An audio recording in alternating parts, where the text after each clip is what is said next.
Bonjour à toutes et à tous, c'est Manuel Correa. Dans cette vidéo, nous allons voir plusieurs outils de sélection. Donc on continue le cycle sur les sélections.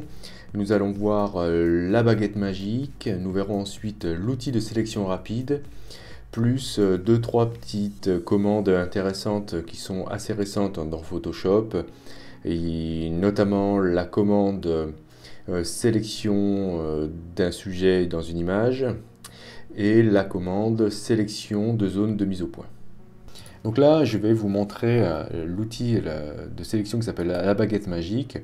Vous l'avez ici dans le même groupe que l'outil de sélection rapide. La baguette magique est en dessous. Alors c'est un outil qui est assez ancien dans Photoshop. Donc au niveau des options de la baguette magique, on va retrouver des choses qu'on a déjà vues avec les outils précédents, donc je ne vais pas y revenir. Par contre, on a des options ici qui sont vraiment très intéressantes et qu'il faut vraiment connaître lorsqu'on utilise cet outil. Vous avez ici la taille de l'échantillon. Par défaut, on est sur un échantillon qui est ponctuel. Rappelez-vous du cours sur la pipette. L'échantillonnage ponctuel est intéressant lorsqu'on a des aplats de couleurs, comme c'est le cas ici dans mon image. Mais ce ne sera pas intéressant lorsqu'on sera face à une photo, car si on zoome dans une image, dans une photo, on voit ici qu'on va se retrouver avec une mosaïque de pixels colorés.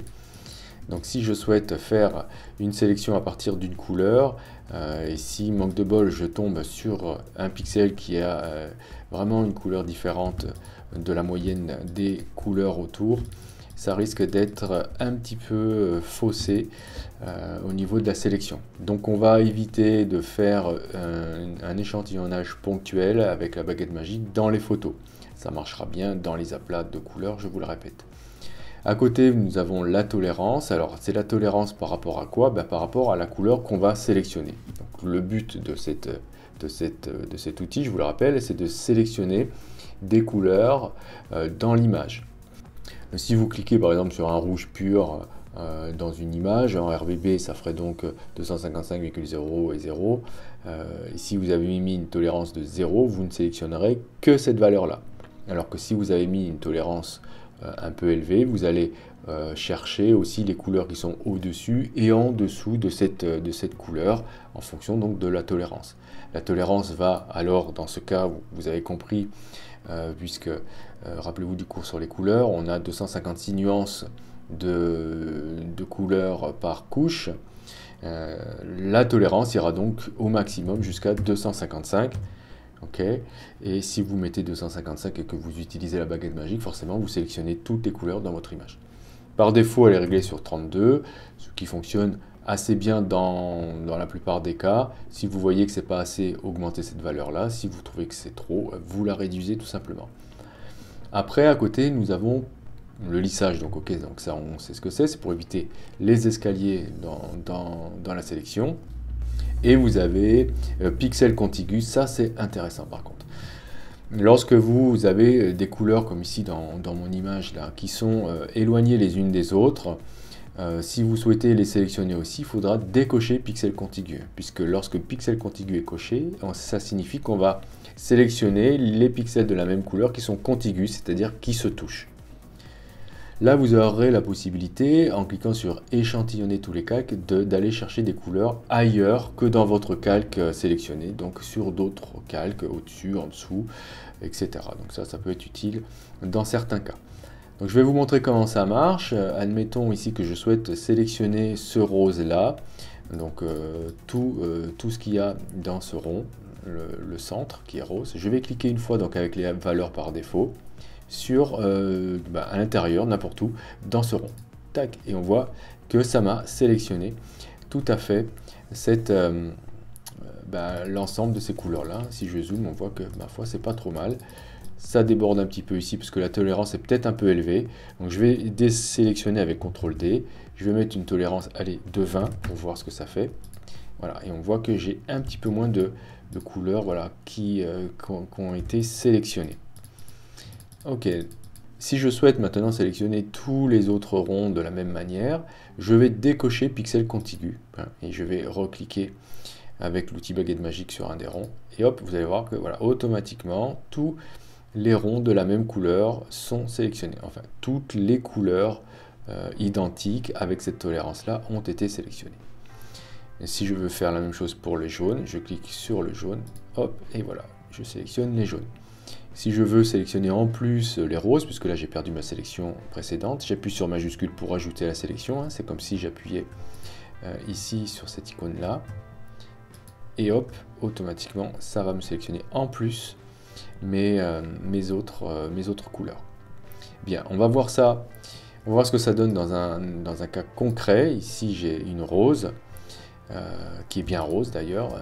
Je vais ici me mettre en échantillonnage peut-être moyenne 5,5 et admettons que je souhaite sélectionner toute la rose. Alors avec baguette magique, ça risque d'être un petit peu compliqué, mais bon, ma foi, on va essayer. Donc je vais cliquer à peu près à ce niveau-là. Ok, ça m'a sélectionné tout ça. Si j'appuie sur majuscule, je vais pouvoir comme ça ajouter de la sélection. Ok, donc je clique dans les zones qui ne sont pas sélectionnées. Voilà, et progressivement, je vais réussir. Voilà, l'essentiel c'est surtout que les bords soient sélectionnés. Le centre, après, on peut s'en préoccuper autrement, vous allez voir. Vous voyez, donc là, je vois que mes bords sont bien sélectionnés. Et ma foi, ici, si c'est pas sélectionné, c'est pas grave. Je vais utiliser, par exemple, l'outil lasso. Hein, et puis je vais cliquer sur majuscule, je vais appuyer sur majuscule pour me mettre ici en ajout de sélection. Et puis je vais entourer grossièrement ici cette partie-là et automatiquement ça va me sélectionner ce qui manquait. Voilà, donc en quelques clics, il y a une partie ici qui manque, hop, je l'entoure, voilà. En quelques clics et avec deux outils, je peux faire une sélection comme ça. Je vois qu'ici ces ronds-là ont été sélectionnés aussi, c'est normal puisque j'ai sélectionné beaucoup de couleurs qui étaient du coup les mêmes que celle-ci. Et comme j'avais laissé l'option ici pixel contigu décoché, ça m'a aussi sélectionné ces ronds-là. Mais bon, c'est pas bien grave. Je prends par exemple ici l'outil rectangle de sélection. J'appuie sur Alt pour supprimer de la sélection. Alors attention, ne pas choper la rose en même temps. Et voilà, et progressivement, comme ça, je vais supprimer hop, ces sélections-là. Donc je peux regarder ce que ça donne. Hein. Si j'appuie sur CTRL J pour faire une copie du contenu de cette sélection-là sur un nouveau calque, ou commande J sur Mac, voilà, on peut voir que la sélection est pas trop mal réalisée. Bon, évidemment ici, au niveau des bords, c'est pas tout à fait génial. Il faudrait qu'on corrige tout ça. Voilà, si j'avais utilisé un masque de fusion, ça aurait été plus facile de corriger que maintenant. Je jette ce calque à la poubelle. Je refais apparaître mon calque. Ok. Donc ça, c'est la baguette magique. Vous verrez que malgré le fait que ce soit un vieil outil, on s'en sert encore très régulièrement dans certains cas particuliers. Il y a des fois où on en a encore besoin malgré les nouveaux outils dont on dispose. Je vais vous montrer l'outil qu'il y a en dessous qui s'appelle outil sélection rapide, qui lui est un outil assez récent qui fonctionne vraiment très très bien, qui nous permet de faire des sélections rapides. Voilà, donc c'est son rôle. Vous avez ici plusieurs options, donc on va retrouver ici créer une nouvelle sélection, vous avez ici ajouter de la sélection, supprimer la sélection. Et là, il y a quelque chose, une option qu'on a déjà vue avec l'outil pinceau. Si je clique là, devinez quoi, je vais trouver l'épaisseur, la dureté, le pas, et voilà, tout ce qu'on avait déjà vu avec l'outil pinceau. Okay. Si je fais un clic droit, je ne vais pas trouver les options ici, comme pour le pinceau. Hein. Je vais trouver des options qui sont dédiées aux sélections. Donc vous allez voir qu'avec n'importe quel outil de sélection, si vous faites un clic droit, vous avez les mêmes options qui apparaissent. Donc on verra ça plus tard. Donc comment fonctionne l'outil de sélection rapide? Tout simplement, vous allez dessiner votre sélection. Vous faites un clic, vous maintenez le clic, et voilà, Photoshop va aller chercher comme ça les zones qui sont similaires autour de ce que vous faites. Et vous avez vu, ça a été très vite. Voilà, ma sélection est terminée. Attendez, là je me trompe d'outil. Voilà, ma sélection est terminée. Si je veux sélectionner en plus ces ronds-là, je vais appuyer, donc là l'option est déjà choisie, mais sinon j'aurais appuyé sur majuscule et j'aurais cliqué une seule fois pour sélectionner ces ronds-là en plus. Si je ne les veux pas, je fais Alt pour les désélectionner. Alors il faut peut-être que je les dessine un peu plus parce que du coup, c'est pas la baguette magique. Voilà, tac, tac, tac, tac, tac, tac. Ok, donc voilà, cet outil va très vite. Mais on peut voir que si je zoome ici sur les bords, c'est quand même une sélection rapide, donc les bords ne sont pas super nets. On verra qu'il y a ensuite des petites retouches à faire pour que ce soit plus net que ça, et il existe bien sûr d'autres outils pour nous faire des sélections vraiment très nettes sur les bords. Donc je vais essayer de l'appliquer ici sur cette image là. La taille de l'outil est vraiment très importante. Vous voyez, si j'ai un outil qui est trop gros comme ça, vous voyez que je vais pouvoir du coup déplacer la zone que je souhaite sélectionner. Donc il faut absolument que l'outil ne dépasse pas de votre sujet que vous sélectionnez. Donc pour cela, vous pouvez réduire la taille de votre pinceau. Alors soit en passant ici dans les options, hein, hop, hop, ou alors rappelez-vous des raccourcis dont on dispose avec l'outil pinceau, ça marche aussi. Hein. Alt, clic droit sur PC pour changer la taille de votre outil en faisant glisser votre curseur latéralement. En haut et en bas, vous allez pouvoir changer la dureté, ce qui vous permettra d'avoir des zones de sélection. C'est pas plus ou moins adouci, mais là, ça va vous permettre d'aller chercher des zones plus ou moins franches dans votre image. Sur Mac, c'est CTRL ALT, clic gauche. Donc là, voilà, je commence à dessiner ma sélection. Tac, tac, tac. Hop, voilà. Donc il m'a déjà tout sélectionné. Il a déjà deviné ce que je souhaitais faire.